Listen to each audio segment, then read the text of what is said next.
Microsoft and Windows have been nothing short but horrible and incompetent for at least the last 10 years, honestly. And until now, they have had absolutely no competition, which was probably the worst part. And yes, I hear some people say, but Linux exists. Linux is literally only used by closet gay people. No one else uses Linux. It's bad. Stop trying to make it work. It will never work. And, well, I mean, Windows has been mistreating its customers even probably from longer. After Windows XP, everything was downhill because Windows thought that us, the customers, have no idea what we want and we're idiots. So they pushed random innovation and kind of ruined everything for a very, very, very long time. And then they said, okay, it looks like not only the customers are stupid and they don't know what they want, but we ourselves are also stupid because we can't make anything good. And they completely gave up on innovation effectively at all. Okay? Listen, I'm currently using Windows, I think 12, I'm not sure, maybe 11. And I literally have the Windows logo thing that I'm supposed to look on and it has a search function. And then there's search, and one of them works, and the other one takes me to uh, some kind of address that tells me how I'm supposed to use search or something. It's ridiculously bad. And so, Valve has sniffed weakness, blood in the water, and is now completely destroying Windows with their Steam OS. Okay, everyone, I've got good news and it's going to impact you, but to put it in the right context, I've got to start with a quote from Gabe Newell. This is back in 2012. He said then that Windows 8 was a catastrophe for PC. And he told the press that, of course, Microsoft, who were his former employer, that they needed competition, that they need there to be alternatives. And the good news is that now, Microsoft never wanted competition, though. 13 years later, they've got competition from Gabe, and now we are armed with new data. Concrete evidence that, like for like, SteamOS is superior, that it beats Windows. It's better in battery life, better performance, and this is all testing not on first-party devices, but on third-party devices. I mean, listen. And this is all. And they don't have ads like this as far as I know, okay? So, I mean, that's a double win for Steam. All testing not on first-party devices, but on third-party devices, which is honestly massive. So here's the thing, right? As this operating system rolls out to more devices, it's then becoming a viable option for more and more users. What does that mean for Microsoft? It means legitimate competition. Microsoft evidently thinks they need to meet that challenge because now they are acting. But first, we gotta talk about SteamOS being available for everyone and just how good it is. There's another fun thing going on. Vercel's V0 and every no-code tool on Earth have empowered a whole generation of vibe coders and camp hustles. Not today, Billy. The first domino to fall in today's story is the exciting one that SteamOS is officially live on third-party devices.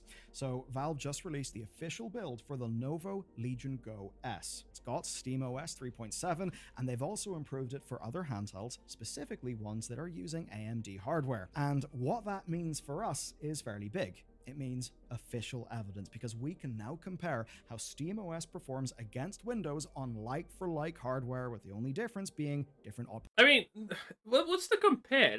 Doesn't Windows already operate poorly on Windows? Operating systems.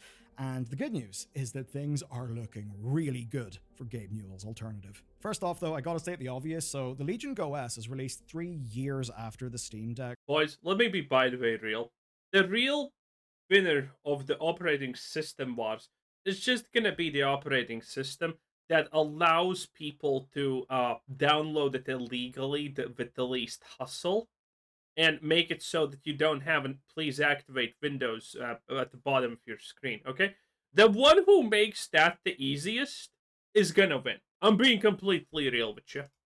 So it shouldn't be surprising that it does have better performance, and Valve have been clear enough about all of this, where basically they frame their device as a hardware baseline, where they're not super interested in hardware refreshes anytime soon. It seems their game plan is basically to expand the size of the market by, funnily enough, allowing for lots and lots of competition. Also, that is actually huge. Okay, listen, my PC is 5 years old. I don't want to update it, okay, for some random shitty game. So the fact that Valve is saying, oh, we're just gonna make this thing and we're gonna make it run on like current and maybe 3-year-old stuff properly, and then we're gonna leave it alone for the next 5 years. Sold, sold, absolutely sold. No question, sold. Okay, I'm not.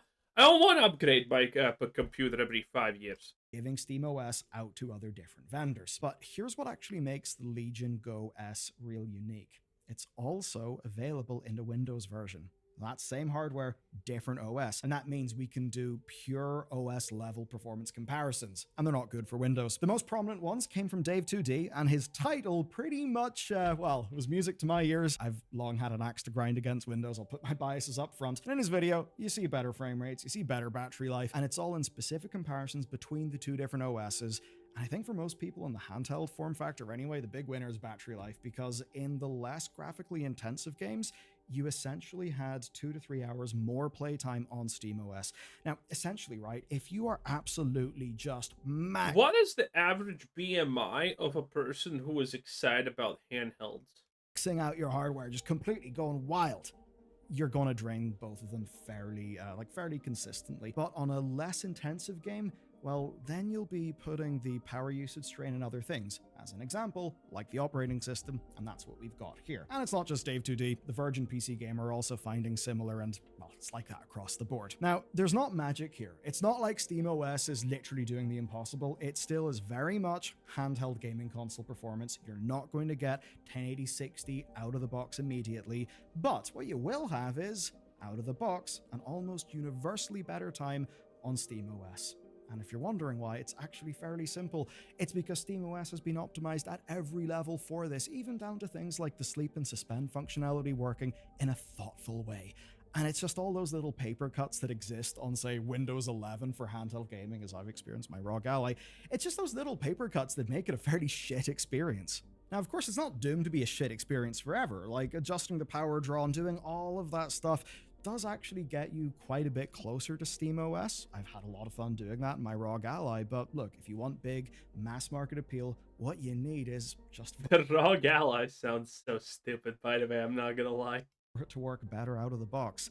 That is what SteamOS is able to deliver. Listen, I don't care about any of these OSs. Just give me the Penguin Season 2, okay? Let's talk real business here, boys.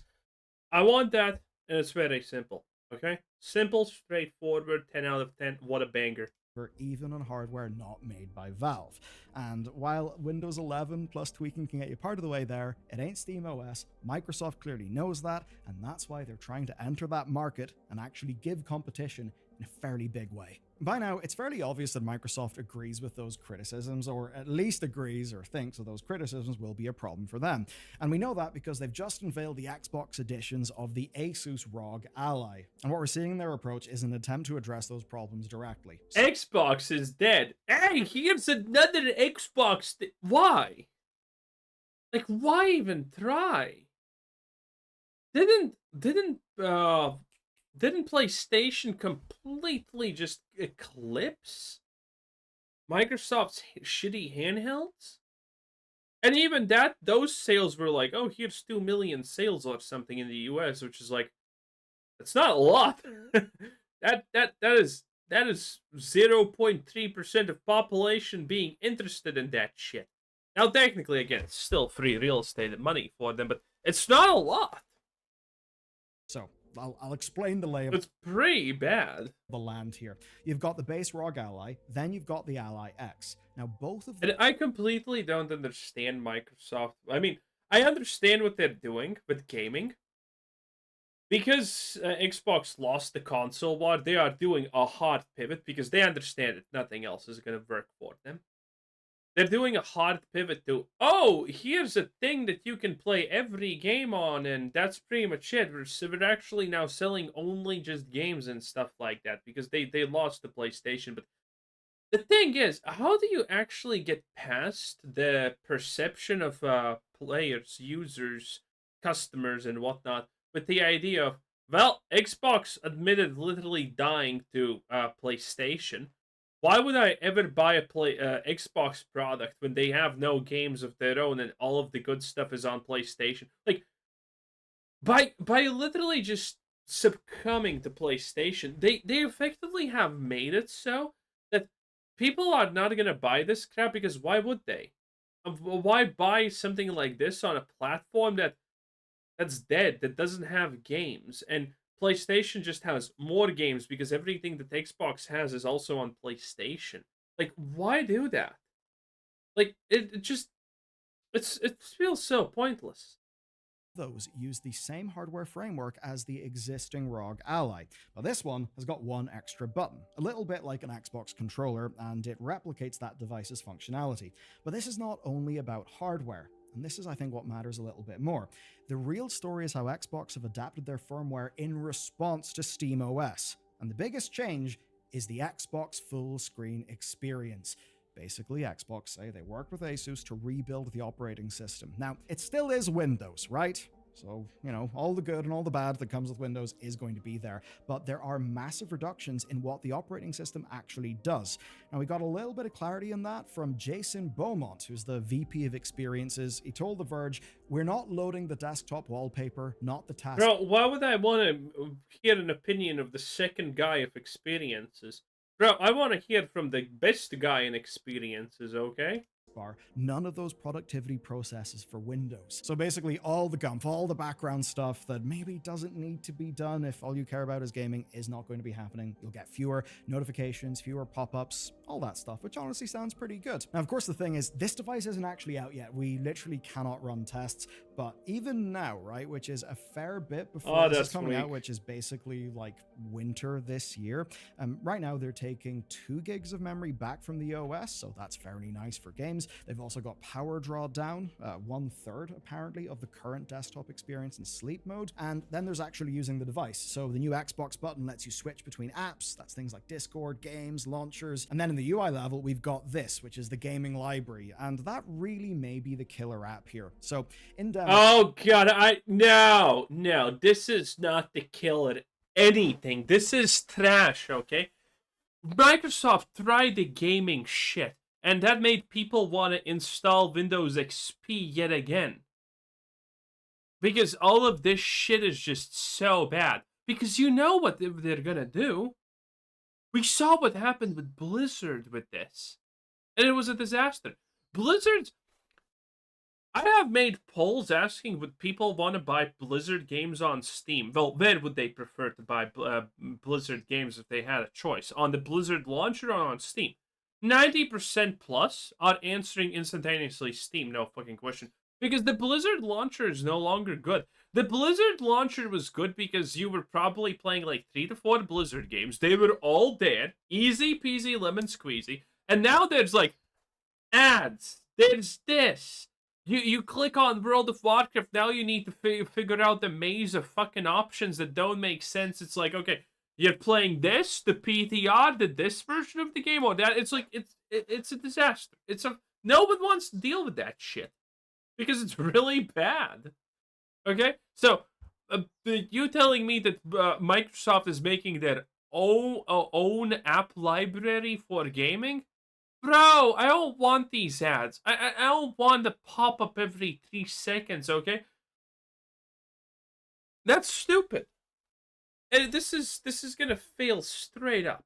That really may be the killer app here. So, in demos, the Xbox Game app could launch any installed game. It would not matter where the game came from, right? So, Steam, Battle.net, Xbox itself, all of those can just run from this launcher. Obviously, there's been things that have tried that before. As an example, GOG Galaxy, the idea of unifying everything under one launcher.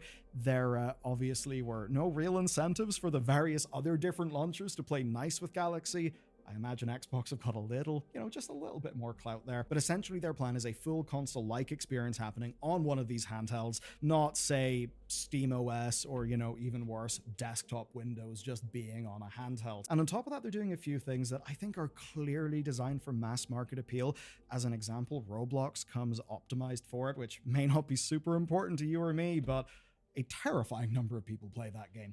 Also, Game Pass demos are baked in, and Microsoft are planning their own version of Verified. That's actually... Okay, so this is probably the only good financial stuff I'm currently hearing, because you need to understand, Roblox has literally only 2 kinds of people playing it.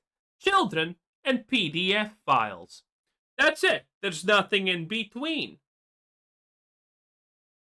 That isn't. Stop writing that comment. You just exposed yourself, boy. And both of these groups are absolutely gonna buy a handheld if there is a possibility, because parents are buying their children's everything. Okay, a children nowadays in the modern day just needs to cry a little bit because the response of the parent is not saying a firm no. It's like, okay, I'll buy it. Just stop, because we are that much consumers.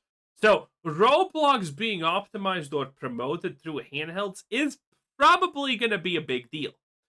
Now, granted, the thing that minimizes how good this actually is the fact that, yeah, the handhelds are still expensive, and most parents who don't have a lot of money are not buying their kids handhelds, especially just to play fucking Roblox.